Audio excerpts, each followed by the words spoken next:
म्हणून आमच्यातल्या काही पार्ट्या आहेत सांगायचं ते नाही शिवाजी महाराजांच्या सैन्यामध्ये मुसलमान होते. कोण मुसलमान नव्हते तिकडे, उगाच ते टेप रेकॉर्डर चालवतात.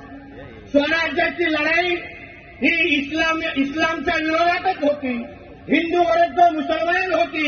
आणि त्या लढाईमध्ये आमच्या राजांनी हिंदू धर्माला इस्लामच्या समोर झुकायला दिलं नाही.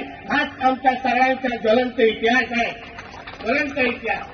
आणि म्हणून जे काही कोण अतिशहाणे आहेत, जास्त शिकलेले, त्यांची दुकानं चालतात या सगळ्या गोष्टीवर. नाही, शिवाजी महाराजांनी कधीही कुठली मस्जिद तोडली नाही, कुठलाही मुसलमान त्यांच्या सैन्यावर, सगळं झूट आहे. उभं आहे का इथे या व्यासपीठावर सांगा. इतिहास आम्हालाही कळतो, तुमच्यापेक्षा 1.5 थोडा जास्त कळतो.